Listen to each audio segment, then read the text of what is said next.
Alright guys, welcome back to the channel. Today we're diving into a topic that's often whispered about, sensationalized but rarely explored with the nuance it deserves, the red light districts of Europe. We're talking about where sex work is most prevalent, the laws, the culture surrounding it, and the real stories from the streets. Buckle up because things are about to get interesting. Now before we get into the nitty-gritty, let me preface this by saying this isn't about judgment, this isn't about glorifying or demonizing sex work. This is about understanding a complex social and economic reality that exists in many parts of the world, including right here in Europe. Let's kick things off in Germany, a pioneer in the legalization of prostitution. In 2001, Germany passed the Prostitution Act, aiming to decriminalize the industry and provide sex workers with basic rights. The idea was to better regulate it, protect workers, and reduce exploitation, but it hasn't been without challenges. Many argue it's made things worse. Critics point to an increase in mega brothels and a decrease in street prostitution. German society is divided. Some see it as a legitimate profession advocating for rights and safety. Others view it as exploitative, calling for stricter regulations or a ban. When you think of Europe's red light districts, Amsterdam's De Wallen probably comes to mind. It's iconic with its red-lit windows and legalized prostitution. The Netherlands legalized prostitution back in 2000, regulating it like any other business. Sex workers can register as independent contractors, pay taxes, and work in licensed establishments. The idea was to empower workers, give them control over their bodies and income, and ensure safer working conditions. In Amsterdam, you have museums dedicated to prostitution, like the Red Light Secrets Museum, which aims to educate people about the history and realities of the industry. However, even in a country known for its liberal attitudes, challenges remain. Trafficking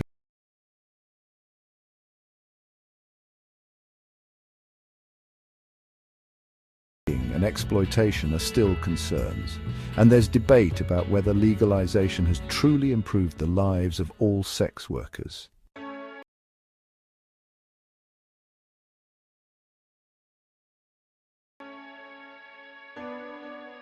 Now, let's head south to Spain, a country with a more complicated relationship with prostitution. Unlike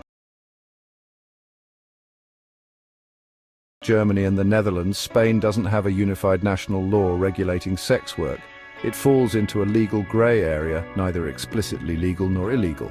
This ambiguity creates a lot of uncertainty for both sex workers and law enforcement. While running a brothel or pimping is illegal, individual sex work is generally tolerated. But this lack of clear regulation leaves workers vulnerable to exploitation, trafficking, and abuse. Historically, Spain has had a more conservative approach to sex work, influenced by its strong Catholic roots. However, in recent years, there's been a growing movement advocating for decriminalization and the recognition of sex work as a legitimate profession.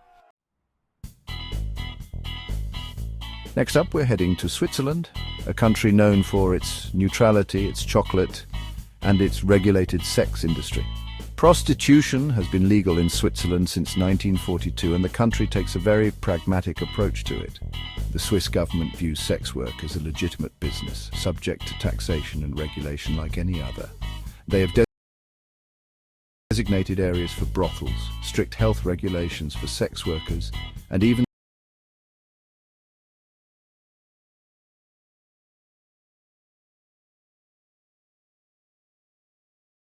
social security benefits for those in the industry. By regulating the industry, they aim to control the spread of STIs, protect workers from exploitation, and prevent human trafficking. This regulated system has actually had a significant impact on the Swiss economy. Sex work is a multi-million-dollar industry in Switzerland, generating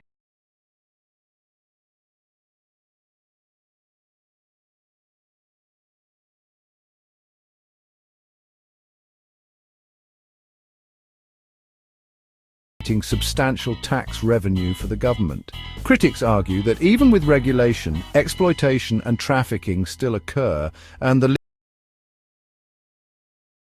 Legal framework can sometimes be difficult to navigate for workers who may be hesitant to engage with authorities. Next up, we're heading to Switzerland, a country known for its neutrality, its chocolate, and its regulated sex industry. Prostitution has been legal in Switzerland since 1942, and the country takes a very pragmatic approach to it.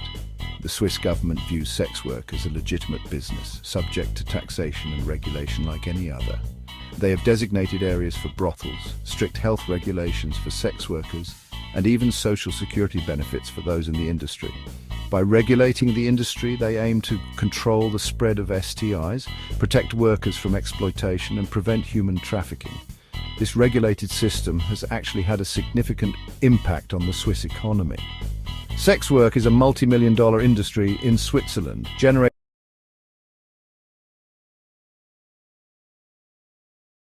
substantial tax revenue for the government. Critics argue that even with regulation, exploitation and trafficking still occur, and the legal framework can sometimes be difficult to navigate for workers who may be hesitant to engage with authorities. Our next stop takes us to Greece, a country with a long and complex history where the issue of sex work is often intertwined with economic hardship and social stigma. Prostitution in Greece exists in a legal grey area. It's not fully legalized, but it's also not outright illegal. To operate legally, sex workers in Greece need to be registered and undergo regular health checks. The problem is, the stigma surrounding sex work often prevents workers from registering, pushing them further into the shadows and making them more vulnerable to exploitation. Despite the challenges, there are organizations in Greece working tirelessly to support sex workers and advocate for their rights. Groups like Praxis provide essential services like healthcare, legal aid and counseling, aiming to empower workers and combat the stigma they face. Finally, let's journey to Belgium, a country taking a unique approach to sex work by prioritizing the well-being and safety of those involved. While prostitution isn't fully legalized in Belgium, it exists in a decriminalized space, meaning individual sex work is not a criminal offense. This